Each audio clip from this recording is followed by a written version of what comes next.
श्रीमद् भगवद गीता के पास आपके हर प्रश्न का उत्तर है। चाहे आपकी कोई भी परेशानी हो, कोई भी इच्छा हो, श्रीमद् भगवद गीता आपके हर प्रश्न का उत्तर देती है, आपकी हर समस्या का हल देती है। चाहे वो परेशानी आपके मन की हो या धन की हो या आपके शरीर की हो या आपके रिश्तों की हो, आपको अपनी हर समस्या का उत्तर श्रीमद् भगवद गीता में जरूर मिलेगा। आज हम उसी श्रीमद् भगवद गीता के ऐसे 11 अनमोल उपदेश आपको बताएंगे जो आपकी पूरी जिंदगी बदल देंगे। बस आप इन बातों को वीडियो के अंत तक ध्यान से सुनिए। जो भी व्यक्ति इस वीडियो को अंत तक सुनेगा, उसे अपनी जिंदगी, उसे अपनी हर परेशानी का हल अवश्य मिलेगा। उसे अपनी जिंदगी में जो कुछ भी चाहिए वो उसे जरूर मिलेगा। श्रीमद् भगवद गीता का सबसे पहला उपदेश यही है कि कोई अगर आपका अपना है या कोई आपसे बड़ा है तो उसका अपने प्रति गलत व्यवहार कभी भी सहन नहीं करना चाहिए। ये गीता का उपदेश हमारी जिंदगी से भी जुड़ा है। हम भी अपने मन की अधिकतर तकलीफों को ये सोचकर जिंदगी भर सहते रहते हैं कि ये तो मेरा अपना है, ये तो मेरा बड़ा है, इसको हम कैसे कुछ कह सकते हैं। हम अगर नहीं सहेंगे, कुछ कह देंगे तो हमारे रिश्ते ही खराब हो जाएंगे, हमारे रिश्ते ही समाप्त हो जाएंगे। पर सोचने की बात यह है कि उस व्यक्ति को आप अपना कैसे मान सकते हैं जो आपकी तकलीफों की वजह हो। अपना तो वो होता है जो हमारी तकलीफों को दूर कर दे। तो गीता का ये उपदेश है कि किसी को भी अपना फायदा मत उठाने दो, किसी को भी खुद पर जुल्म मत करने दो, क्योंकि आप जितना सहेंगे लोग आपको उतना सहने के लिए और मजबूर करेंगे। गीता का पहला अध्याय जिसका नाम अर्जुन विषाद योग और दूसरा अध्याय जिसका नाम सांख्य योग है, उसके आरंभ में अर्जुन ने श्री कृष्ण के आगे अपना दुख प्रकट किया है कि हे केशव, मैं कौरवों से कैसे युद्ध कर सकता हूं, ये सब तो मेरे अपने ही हैं। मैं कैसे भीष्म पितामह और द्रोणाचार्य से युद्ध करूंगा, क्योंकि वो दोनों मेरे पूजनीय हैं। इसलिए इन गुरुजनों को मारने से तो अच्छा है मैं भिक्षा के अन्न को खाकर अपने जीवन का गुजारा करूं। और जिन कौरवों से मैं युद्ध करने जा रहा हूं वो सब धृतराष्ट्र के पुत्र मेरे भाई ही हैं, मेरे अपने ही हैं। इन सबको मारने से अच्छा है कि मैं सन्यासी बन जाऊं। तो श्री कृष्ण ने अर्जुन से कहा कि यहां कौन अपना है और कौन पराया है। जो अधर्म करता है उसके साथ युद्ध करना तुझे मोक्ष और मुक्ति देगा। तू अपने इस मन के मोह को त्याग दे, नहीं तो सारा जग तेरी निंदा ही करेगा, तुझे डरपोक कहेगा। बात अपने पराये की नहीं है, बात धर्म और अधर्म की है, बात सही और गलत की है। अगर तू गलत को सहेगा, उसका अंत नहीं करेगा, तो गलत करने वाले को और बल मिलेगा, वो और भी गलत करेगा। इसीलिए मन के मोह को त्याग करके तू युद्ध कर। महाभारत की एक और कहानी भी है। जब अर्जुन के पुत्र अभिमन्यु की युद्ध में मृत्यु हो जाती है, तब अर्जुन बहुत दुखी होता है, रोने लगता है। वो श्री कृष्ण से कहने लगा कि मेरा पुत्र अभिमन्यु मर गया है, मैं ये दुख बिल्कुल भी सहन नहीं कर सकता, मैं भी अपने आप को समाप्त कर लूंगा। फिर भगवान श्री कृष्ण उसे आत्माओं के लोक में लेके गए, जहां अभिमन्यु आनंद से बैठा हुआ था, क्योंकि उसने क्षत्रियोचित व्यवहार किया, इसलिए उसे उत्तम पद की प्राप्ति हुई। जब अर्जुन अभिमन्यु के पास रोते रोते पहुंचा, अपने पुत्र को देखकर अर्जुन बहुत प्रसन्न हुआ। उसे गले से लगाकर कहने लगा कि हे पुत्र, तेरे बिना तो मैं जी ही नहीं सकता, मैंने तो अपने जीवन की आशा का ही त्याग कर दिया है। तो अभिमन्यु कहने लगा कि आप कौन हैं? अर्जुन बोला, मैं तेरा पिता हूं, तू मेरा पुत्र है अभिमन्यु। तो अभिमन्यु कहने लगा कि कौन पिता कौन पुत्र, मेरे हजारों जन्म हुए हैं, किसी जन्म में आप मेरे पिता बनते हैं और किसी जन्म में मैं आपका पिता बनता हूं। आत्मा का न कोई माता होता है न कोई पिता होता है। जब अर्जुन ने देखा कि मेरा पुत्र मुझे पहचान भी नहीं रहा, तो उसका सारा मोह खत्म हो गया। इसलिए गीता के इस उपदेश को ठीक से समझ लो कि यहां कोई अपना पराया नहीं है। जो बुरे वक्त में तकलीफ के वक्त में हमारा साथ दे, सिर्फ वही हमारा अपना है, बाकी सब पराए हैं। गीता का दूसरा उपदेश यह है कि जो चला गया है कभी उसका दुख मत करो, और जो आने वाला है उसकी बिल्कुल भी चिंता मत करो। जब महाभारत का युद्ध चल रहा था तब अर्जुन ने श्री कृष्ण से कहा कि अगर यह युद्ध हुआ तो करोड़ों लोग मारे जाएंगे। जो सैनिक और योद्धा इस युद्ध में मारे जाएंगे उनकी स्त्रियों का क्या होगा, समाज कैसे आगे बढ़ेगा। और भी बहुत सी बातें अर्जुन ने विस्तार से कही हैं। तो भगवान श्री कृष्ण ने कहा, अशोच्यानन्व शोचस्त्वम प्रज्ञावादांश भाषसे गतासून अगतासूश्च नानुशोचन्ति पंडिताः। श्री कृष्ण बोले, हे अर्जुन, तू बड़ी बड़ी ज्ञानियों जैसी बातें करता है, लेकिन जो सच में ज्ञानी होता है, वो जो लोग मर चुके हैं, जा चुके हैं या एक दिन जाने वाले हैं, उनकी चिंता नहीं करता है, उनका दुख नहीं करता है। तेरे हाथ में कुछ भी नहीं है, तू चाहकर भी कुछ कंट्रोल नहीं कर सकता। जीवन और मरण ये तो प्रकृति की नियति है। इसीलिए जो ज्ञानी होता है वो किसी के मरने पर भी रोता नहीं है। ज्ञानी जन ना ही बीते हुए कल का शोक करते हैं और ना ही आने वाले कल की चिंता करते हैं। इसीलिए जो होने वाला है वो होकर ही रहता है, और जो नहीं होने वाला है वो कभी नहीं होगा। ऐसा निश्चय जिसको समझ में आ जाता है, जिसकी बुद्धि में आ जाता है, उसे कभी कोई चिंता नहीं सताती, कोई दुख नहीं सताता। हमारे सारे दुखों का कारण ही यही है। या तो हम जो वक्त गुजर चुका है उसे सोच सोचकर परेशान होते रहते हैं, या भविष्य की चिंता कर करके खुद को बीमार कर देते हैं, नष्ट कर देते हैं। गीता का ज्ञान हमें यही सिखाता है कि ना तो हम बीता हुआ कल बदल सकते हैं और ना ही आने वाले कल पर कंट्रोल कर सकते हैं। हमारे हाथ में सिर्फ वर्तमान है, सिर्फ आज का ही पल है। हमारा 98% तनाव और चिंताएं भूतकाल और भविष्यकाल के बारे में सोचते रहने से होता है। हम हमेशा उसी में ही जीते रहते हैं, मगर वर्तमान में कभी नहीं जीते, इस पल को कभी नहीं जीते। जब आप वर्तमान का पूरा आनंद लेना सीख जाओगे, तभी आपकी जिंदगी से तनाव कम होगा, चिंताएं खत्म होगी। वर्तमान में जीना एक बहुत बड़ी उपलब्धि है। हमारे हाथ में भी सिर्फ आज का ही पल है।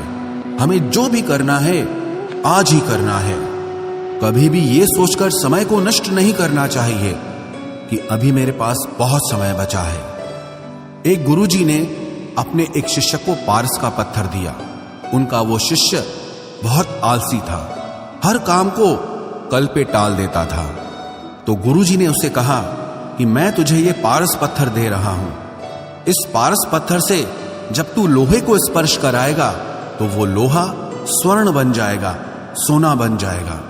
और ये पारस पत्थर मैं तुझे 1 महीने के लिए दे रहा हूं। जब 1 महीना समाप्त हो जाएगा तब मैं तुझसे ये पत्थर वापस ले लूंगा।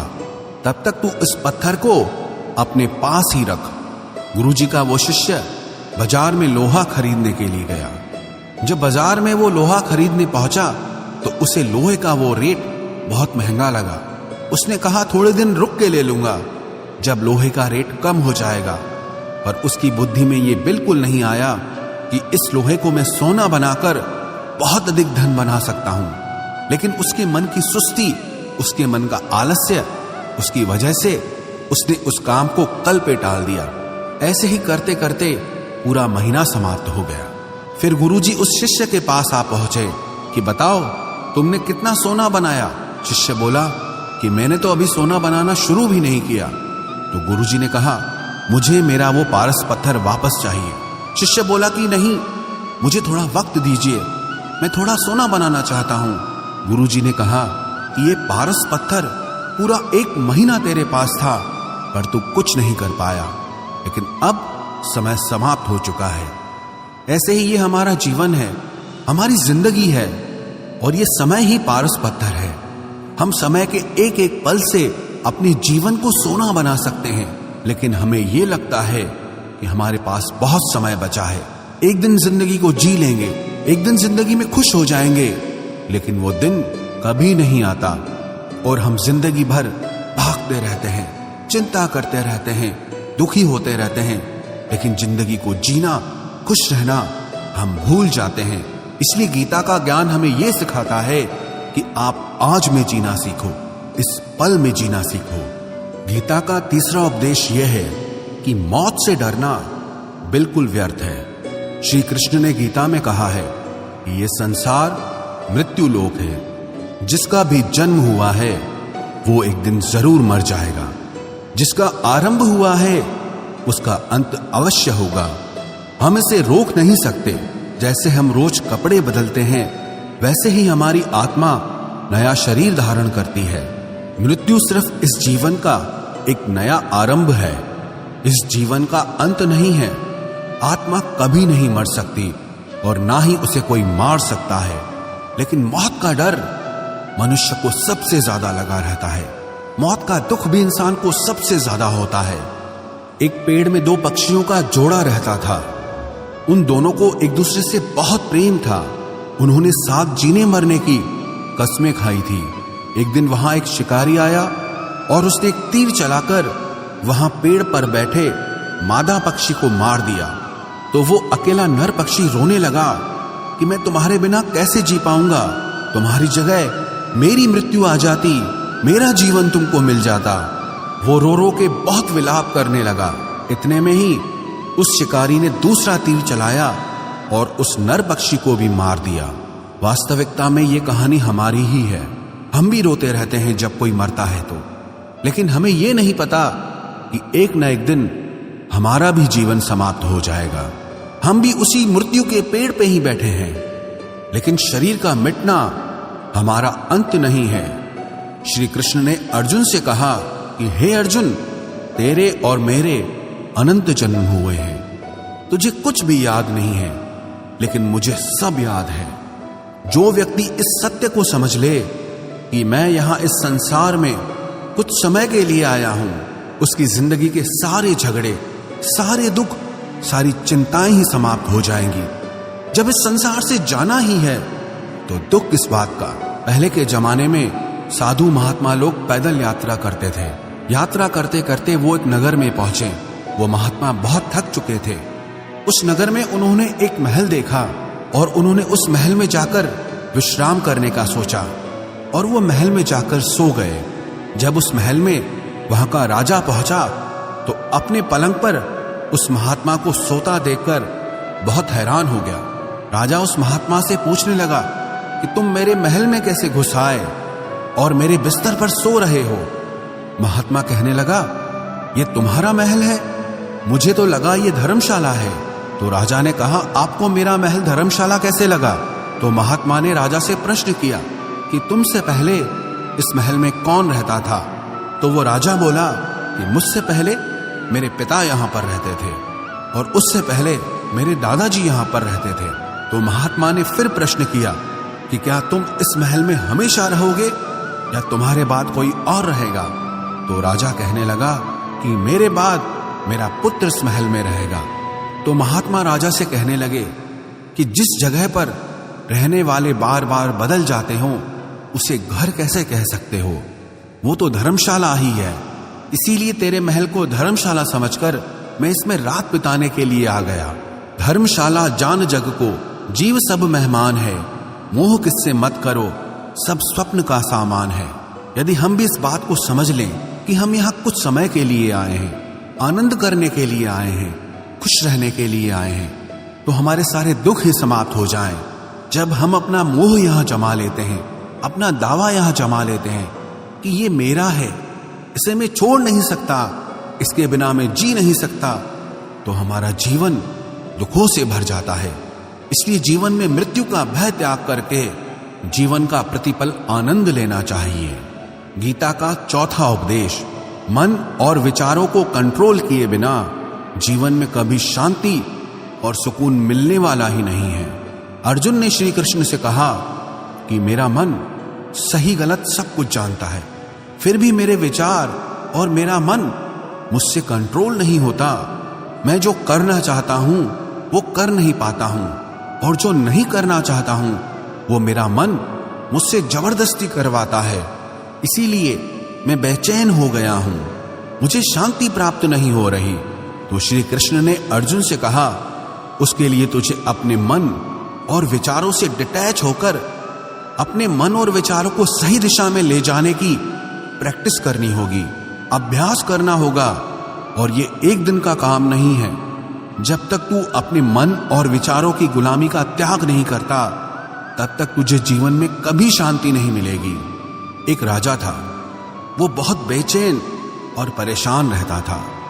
एक दिन वो अपने गुरुजी के पास गया और उनसे कहने लगा कि मेरा मन बहुत बेचैन है, मैं बहुत परेशान हूं, मैंने पूरे संसार को जीत लिया है, सब कुछ है मेरे पास, पर मैं खुश नहीं हूं, मेरे मन में सुकून नहीं है, शांति नहीं है।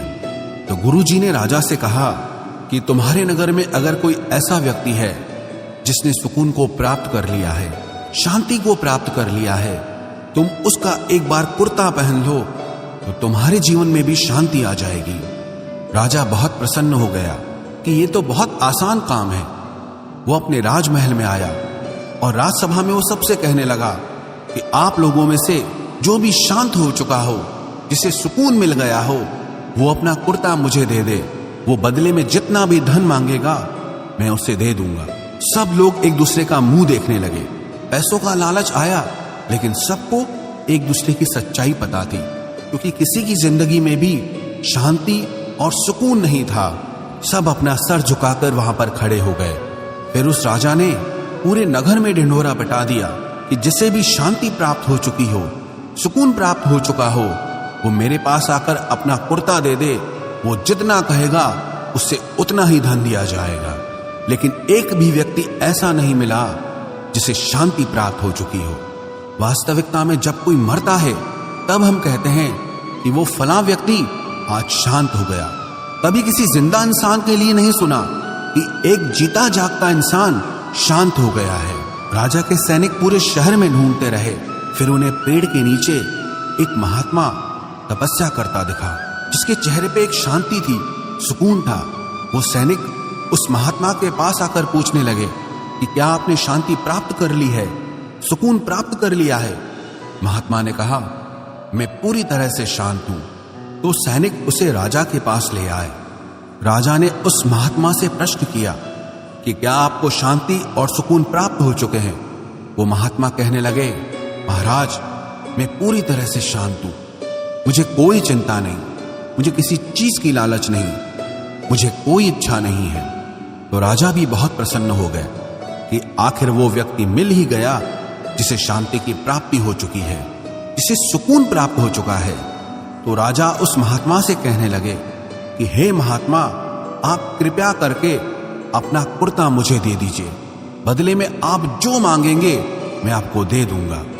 वो महात्मा कहने लगे कि महाराज, सुकून और शांति तो मुझे मिल चुके हैं, लेकिन क्या करूं, मेरे पास कुर्ता ही नहीं है पहनने के लिए जो मैं आपको दे सकूं। जब राजा ने उस महात्मा की ये बात सुनी कि इस महात्मा के पास कुर्ता भी नहीं है पहनने के लिए, उसके बाद भी ये महात्मा एकदम शांत है, इसके जीवन में सुकून है। मैं सारी जिंदगी धन को जोड़ने में लगा रहा, दुनिया जीतने में लगा रहा, लेकिन मुझे शांति नहीं मिली, सुकून नहीं मिला, क्योंकि शांति और सुकून बाहर की चीज नहीं है, अपने भीतर की चीज है। इसीलिए जब तक कोई व्यक्ति अपने मन और विचारों को कंट्रोल नहीं करता, तब तक उसके जीवन में सुकून और शांति नहीं आती। और गीता का उपदेश हमें यही सिखाता है कि जीवन में शांति चाहिए तो मन को शांत करना सीखो। गीता का 5वां उपदेश यह है कि वासना, क्रोध और लालच सर्वनाश का कारण है, नरक का द्वार है। जिस भी मनुष्य में ये 3 अवगुण होते हैं, वो हमेशा दूसरों को दुख पहुंचाकर अपने ही सुख और स्वार्थ की पूर्ति करता रहता है। किसी भी चीज की हद से ज्यादा वासना करना और क्रोधी स्वभाव होना और मन में लालच होना उसके जीवन के सुख को समाप्त कर देते हैं, उसके सारे रिश्तों में जहर भर देते हैं। इन्हें नरक का द्वार इसीलिए कहा गया है क्योंकि जिस इंसान में अत्यधिक क्रोध है, लालच है, वासना है, उसका पूरा जीवन जहर से भर जाता है। उसको मरने के बाद नहीं, जीते जी यहीं पर नरक का दर्शन होता है।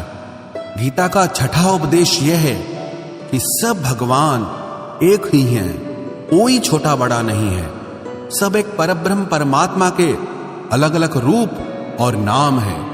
श्री कृष्ण ने गीता के 10वें अध्याय विभूति योग में बताया है कि जितने भी जगत के देवी देवता हैं वो सब मेरी ही विभूति है। मैं ही शिव हूं, मैं ही इंद्र हूं, मैं ही यक्षराज कुबेर भी हूं, मैं ही अग्निदेव हूं, देवताओं के गुरु बृहस्पति भी मैं हूं, समुद्र भी मैं ही हूं, अक्षरों में ओम भी मैं ही हूं, काल का महाकाल भी मैं ही हूं, सारे जगत का नाश, उत्पत्ति और पालन करने वाला भी मैं ही हूं। श्री कृष्ण ने अर्जुन से कहा कि मेरी विभूतियों का कोई अंत नहीं है, इसलिए सब भगवान, सब नाम, सब देवता मेरे ही रूप हैं। इसीलिए तो किसी भी देव या ईश्वर में कभी भेद बुद्धि मत करना, कभी किसी को छोटा बड़ा मत समझना। और गीता का उपदेश हमें यह सिखाता है कभी भी किसी दूसरे के इष्ट को छोटा नहीं समझना चाहिए, या इस बात पर झगड़े फसाद नहीं करने चाहिए कि कौन बड़ा है और कौन छोटा है। गीता का 7वां उपदेश यह है, सुख की इच्छा ही आखिर में हमारे दुखों का कारण बनती है। श्री कृष्ण ने अर्जुन से कहा कि मनुष्य जितना सुखों की लालसा और इच्छा करता है उतना ही उसकी इंद्रियां सुख भोग में आसक्त हो जाती है, उतना ही इंसान का मन संसार के सुख और आकर्षण का गुलाम बन जाता है। और जितना सुख के पीछे भागेगा उतना ही उसे दुख के अनुभव से भी गुजरना पड़ेगा, क्योंकि ये संसार का नियम ही है।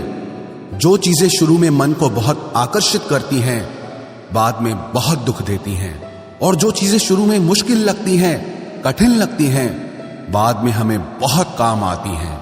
गीता का 8वां उपदेश यह है, जो भी मनुष्य दुनिया के सारे सहारे छोड़कर सिर्फ भगवान को ही अपना सहारा मान लेता है, उसकी हर जरूरत वो ईश्वर पूरी करता है, उसकी हर प्रकार से रक्षा वो परमात्मा ही करता है। अनन्याश्चिन्तयो माम ये जनाः पर्युपासते तेषां नित्याभियुक्तानां योगक्षेमं वहाम्यहम्। जो भी व्यक्ति मुझे ही अपना सहारा मानता है उसका योगक्षेम मैं वहन करता हूं। योगक्षेमं वहाम्यहम् अर्थात जो चीज नहीं मिली है उसकी प्राप्ति कराना उसका नाम योग है, और जो चीज जीवन में मिली हुई है उसकी रक्षा करना उसका नाम क्षेम है। तो श्री कृष्ण कहते हैं, जो मुझ पे डिपेंड हो जाते हैं उनको जो चाहिए वो मैं जरूर देता हूं, और उनकी हर प्रकार से मैं रक्षा भी करता हूं। गीता का 9वां उपदेश यह है कि इस संसार में हमारा कुछ भी नहीं है। गीता सार में आपने कई बार सुना होगा कि तुम्हारा क्या गया जो तुम रोते हो, तुम क्या लाए थे जो तुमने खो दिया, तुमने क्या पैदा किया जो नष्ट हो गया, तुमने जो लिया यहीं से लिया, जो कुछ भी दिया यहीं पर दिया। जो आज तुम्हारा है कल किसी और का होगा, क्योंकि परिवर्तन इस संसार का नियम है। कल तक जिसके बिना आप जी नहीं सकते थे आज उनसे कोई रिश्ता ही नहीं है, बातचीत तक नहीं है। कहां गए वो जीवन भर के सारे रिश्ते, वो सारे मित्र जो साथ जीने मरने की बातें करते थे, आज पता भी नहीं कि वो लोग कहां चले गए। ये संसार परिवर्तनशील है, सब लोग यहां बदल जाते हैं, हर रिश्ता बदल जाता है, और तो और ये हमारा शरीर भी हर दिन बदल रहा है। बचपन से जवानी, जवानी से बुढ़ापा, और एक दिन ये शरीर हमारा साथ छोड़ देता है। तो किसके लिए रोना और किसकी चिंता करना। हम सारी जिंदगी चीजों को, रिश्तों को, जिंदगी को बनाने में, सजाने में, संवारने में लगे रहते हैं, लेकिन एक दिन सब कुछ बिखर जाता है। सारी जिंदगी जिस संपत्ति, जिन रिश्तों के लिए हम लड़ते रहते हैं, एक दिन सब कुछ छोड़ करके हमें इस दुनिया से जाना पड़ता है। गीता का 10वां उपदेश हमें यह सिखाता है कि किसी से भी हद से ज्यादा मोह कभी मत करना। श्री कृष्ण ने गीता का पूरा ज्ञान ही अर्जुन के मोह को नष्ट करने के लिए कहा है। ये मोह ही है जो इंसान को सबसे ज्यादा रुलाता है। मोह इतना बलवान है कि शेर जैसे इंसान को भी गीदड़ बना देता है। जो अर्जुन युद्ध में देवताओं से भी जीत गया, पर अपने रिश्तेदारों को युद्ध में देखकर उसका हाथ कांपने लगा। वो बोला, हे केशव, मेरे हाथ में धनुष पकड़ने की ताकत भी नहीं बची है, मेरे हाथ कांप रहे हैं, मैं युद्ध नहीं कर पाऊंगा। ये मोह इतना पेनफुल होता है जिसकी पीड़ा ना सह पाने के कारण कई लोग अपनी जिंदगी खत्म कर देते हैं, आत्महत्या तक कर लेते हैं कि उस व्यक्ति के बिना हम जी नहीं पाएंगे। जीवन में किसी से भी हद से ज्यादा मोह करोगे तो जीवन भर पीड़ा का ही सामना करना पड़ेगा। जो व्यक्ति अपने मोह से बाहर नहीं आता, उसका सब कुछ उससे छिन जाता है, उसकी सारी खुशी खत्म हो जाती है। इसीलिए गीता का ज्ञान बार बार यही सिखाता है कि अपने मन के मोह को त्याग करके आप बलवान बनो, बुद्धिमान बनो, सत्य के दर्शन करो कि वास्तविकता क्या है। क्योंकि हमारा मोह हमें हमेशा झूठ ही दिखाता है, झूठ पे ही विश्वास दिलाता है और दिल में झूठी उम्मीदें जगाता है। और ये ही हमारे दुखों का सबसे बड़ा कारण है। हम ही मोह कर लेते हैं, हम ही लोगों से उम्मीदें लगा बैठते हैं, पर वास्तविकता बिल्कुल अलग होती है। लोग वैसे नहीं होते जैसे हम मान लेते हैं, जैसा हम समझ लेते हैं, क्योंकि मोह के कारण हमें सच्चाई नहीं दिख पाती, लोगों का असली चेहरा नहीं दिख पाता। इसीलिए गीता का उपदेश हमें यह सिखाता है कि जीवन में अगर आनंद और प्रसन्नता से रहना है तो किसी में भी हद से ज्यादा मोह कभी मत करना। गीता का 11वां उपदेश ये है कि इस दुनिया में अगर आए हो तो दुख तो मिलेगा ही मिलेगा। दुख से कभी घबराना मत, दुख से कभी डरना मत। श्री कृष्ण ने गीता में कहा है कि ये संसार दुखालयम अशाश्वतम है, अर्थात ये संसार दुखों का घर है। जैसे औषधालय में औषधि मिलती है, पुस्तकालय में पुस्तकें मिलती है, चिकित्सालय में चिकित्सा होती है, वैसे इस संसार को भी श्री कृष्ण ने एक नाम दिया है, दुखालय, जहां पर दुख मिलता हो। दुख तो यहां हर किसी के जीवन में आता ही है, लेकिन अगर दुख आया है तो सुख भी आएगा। इसीलिए दुख से कभी डरना नहीं चाहिए, क्योंकि ये संसार दुखालय भी है और अशाश्वत भी है। अशाश्वत का मतलब ही यही होता है कि यहां परमानेंट कुछ भी नहीं है, यहां सब कुछ बदल जाता है। दुख सुख में बदल जाता है और सुख दुख में बदल जाता है। सम्मान अपमान में और अपमान सम्मान में बदल जाता है।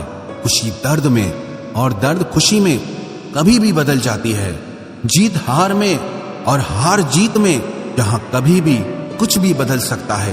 कुछ भी परमानेंट नहीं है, ना ही हम परमानेंट हैं, ना ही हमसे जुड़ी कोई चीज यहां पर परमानेंट है, क्योंकि ये संसार अशाश्वत है, शाश्वत नहीं है। यहां सब कुछ बदलने वाला है, यहां कुछ भी परमानेंट नहीं रहेगा, तो आपका दुख भी परमानेंट नहीं रहेगा। इसीलिए दुख से कभी भी डरना नहीं चाहिए। गीता का ये उपदेश हजारों साल पुराना है, लेकिन आज भी नए से नया है। पूरे विश्व में गीता को सबसे ज्यादा पढ़ा गया है और सबसे कम समझा गया है। श्रीमद् भगवद गीता के ये उपदेश अगर कोई व्यक्ति ठीक से समझ ले और उसे अपनी जिंदगी में उतार ले तो ये पक्की बात है, वो अपनी जिंदगी में जो चाहे वो हासिल कर सकता है। अपने जीवन की हर समस्या से वो एक पल में बाहर आ सकता है। श्रीमद् भगवद गीता के इस दिव्य उपदेश को हमें बार बार सुनना चाहिए, हर रोज सुनना चाहिए। जब भी जीवन में कोई चिंता या परेशानी आए तो एक बार इस उपदेश को जरूर सुन लेना और मन में ये विश्वास रखना कि गीता का ये उपदेश